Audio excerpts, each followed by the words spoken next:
sou o professor Jefferson e nós estamos aqui no nosso curso de preparação e resposta a emergências.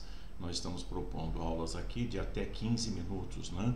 Hoje, na nossa aula 3, nós vamos estabelecer aí um conteúdo para que você possa entender um pouquinho o atendimento, né, aos requisitos da ISO 14001 com relação a item 8.2, né?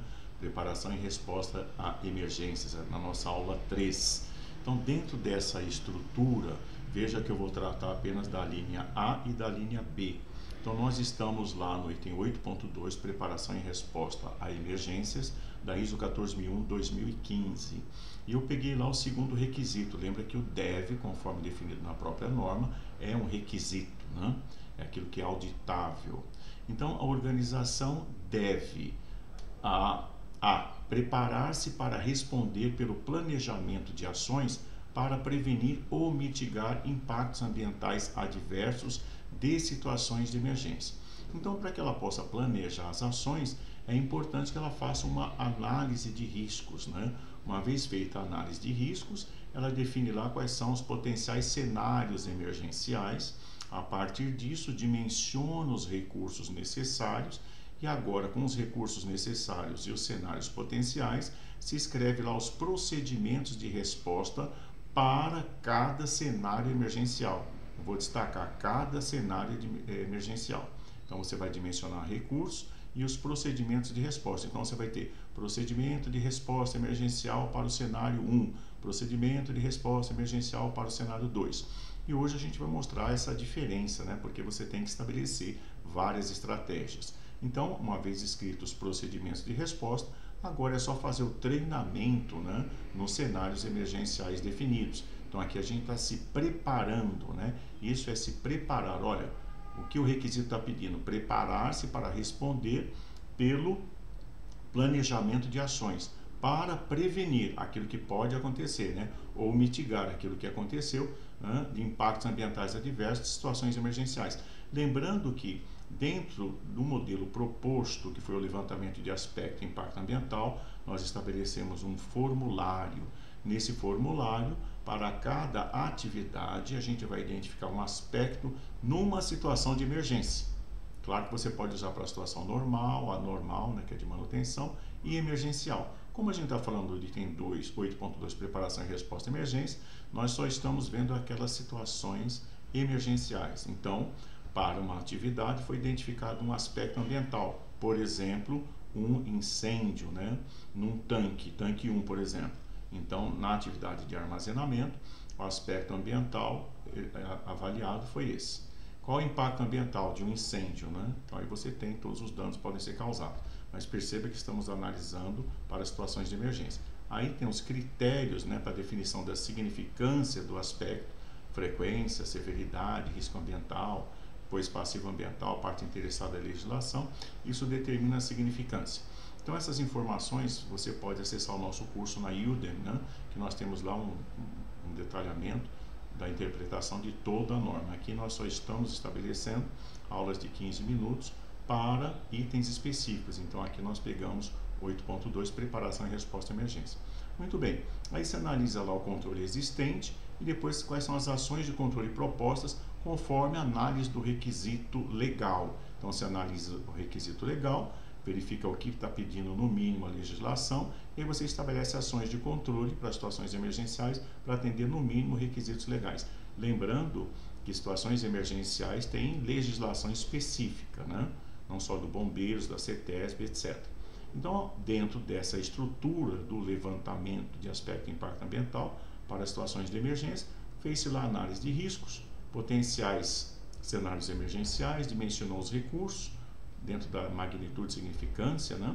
Aí foi escrito os procedimentos, agora pode-se fazer os treinamentos. Isso é se preparar para responder pelas ações de emergência para prevenir ou mitigar impactos ambientais adversos de situações de emergência. Então, agora você pode se preparar para responder. O que é se preparar para responder? É criar toda a estrutura necessária e treinar dentro dessa estrutura, ok? Muito bem. A linha B, organização deve responder às situações de emergência. Então, responder às situações reais de emergência é o quê? utilizar os recursos necessários que foram definidos, né? Na verdade, cada situação de emergência, ela já foi prevista lá na análise de riscos. Então, essa análise de riscos identificou potenciais cenários de emergência. O que é uma emergência real? É a materialização de um cenário emergencial identificado. Uma vez materializado esse incêndio, ele se conjugou em acidente, né? E aqui no caso de incêndio, agora você vai responder esse cenário de emergência. Como é que você vai responder a uma situação de emergência? Utilizando o seu plano de emergência que foi feito na linha B, né? Para preparação e resposta à emergência, conforme visto. Bom, uma vez que você atendeu, né, e entendeu a linha A e B, lembre que aqui você, como gestor, como técnico de segurança, engenheiro de segurança, ou mesmo auditor interno, você tem que entender que para cada linha aqui, né, do requisito, você deve criar evidências. E no caso aqui, ele quer que você crie evidências, tanto que demonstre a sua preparação para a resposta a emergências, quanto a resposta a situações de emergência. E isso, a resposta para situações de emergência, ela é feita através de relatórios, não é isso? Com todas as informações, fotografias e tal. Da mesma forma com a preparação. A preparação vai ter o quê? O que documento escrito? Análise de risco, levantamento de aspecto, impacto, né? E aí o planejamento dos simulados e daí por diante. Então é assim que você vai construindo as informações necessárias. Bom, especificamente aqui nós entendemos o que é a preparação e a resposta à emergência atendendo a linha A e B do requisito do item 8.2, preparação e resposta a emergências da ISO 14001. Aqui eu trago para vocês um cenário, né? No caso aqui existe um armazenamento, né, de produtos inflamáveis em 5 tanques. Nesse cenário, eu estou definindo aqui que a análise de risco identificou um cenário emergencial de incêndio no tanque 1. Então eu chamei aqui de cenário emergencial 1. Dentro do meu planejamento, da minha análise de risco, fui identificando cada cenário. Aqui nós identificamos então um cenário. Por que eu faço isso? Para que você entenda e fique claro que para cada cenário emergencial deve ser escrito um procedimento de resposta à emergência, onde conste lá qual é o cenário, quais são os recursos e qual é a estratégia de resposta à emergência, para que então você possa fazer os treinamentos e simulados específicos. Então aqui nós estamos definindo que os recursos disponíveis podem ser outros, né, conforme a empresa, mas aqui os recursos disponíveis humanos, um líder de brigada, 9 brigadistas, eu tenho 3 derivantes, né, quem conhece, a derivante é utilizado para fazer a derivação de 2 ou 3 mangueiras, né, a partir de um ramal. Nós temos 9 lances de mangueira de 15 metros, 6 esguichos reguláveis, né? Esguicho regulável é aquele que você faz o jato sólido ou de neblina, um canhão monitor, né, com espuma e 3 hidrantes, conforme representado aqui, ó, hidrante 1, 2, 3 e um canhão monitor. Muito bem, esses são os recursos que você tem para estabelecer uma estratégia de combate, controle desse cenário emergencial 1. Então isso deve ser previsto, deve ser desenhado antes, para que depois possa se treinar, para que se houver uma materialização do cenário potencial, você possa utilizar bem os seus recursos para ter o menor tempo de resposta. No caso, para esse cenário, eu estabeleci essa estratégia aqui, né? Lembrando que aqui você tem o tanque 1 está em incêndio, irradiando o calor para o tanque 2, para o tanque 3 e para o tanque 4. Então, além de combater esse incêndio aqui e resfriar o tanque 1, eu tenho também que resfriar o tanque 2, 3 e 4, e para isso eu preciso estabelecer estratégias. A estratégia que eu sugeri aqui utilizando os recursos foi essa. Então eu estou utilizando o hidrante 1, uma derivante, o brigadista 2 fazendo o resfriamento no tanque 1 e na derivante o brigadista 3 fazendo resfriamento do tanque 2. Aqui no hidrante 2 eu tenho um brigadista 4, uma derivante, o brigadista 5 fazendo resfriamento do tanque 4, o brigadista 6 fazendo resfriamento do tanque 3.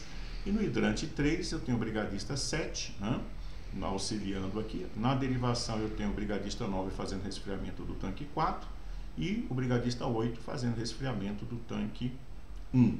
E no caso aqui eu tenho o canhão monitor fazendo o que? O combate, né, por abafamento do incêndio no tanque 1. E aí eu tenho um líder de brigada aqui coordenando, né, a estratégia definida para assegurar que tudo esteja sendo feito de uma forma eficaz. Então essa é a proposta aqui, para poder materializar aquilo que nós estamos falando, né? Tanto da preparação como da resposta, pedido na linha A e B do requisito do item 8.2, preparação e resposta a emergências da ISO 14001.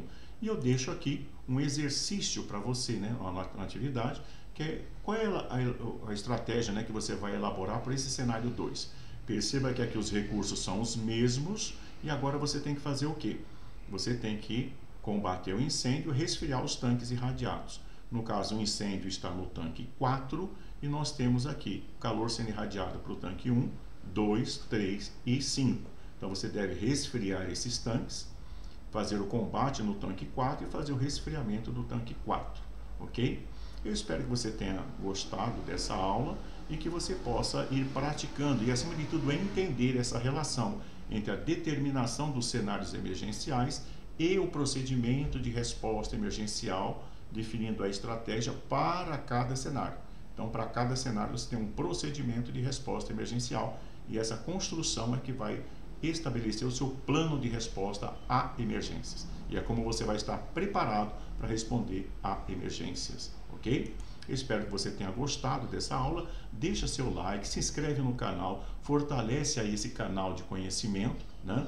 E você pode acessar através desse link aqui alguns cursos que nós temos. No caso aqui um curso de auditor interno, né, da ISO 14001, e vai também ajudar bastante, além de você ampliar o seu conhecimento. Lembre, esse conhecimento é não só para técnico de segurança, engenheiro de segurança, gestor de processo e auditor interno.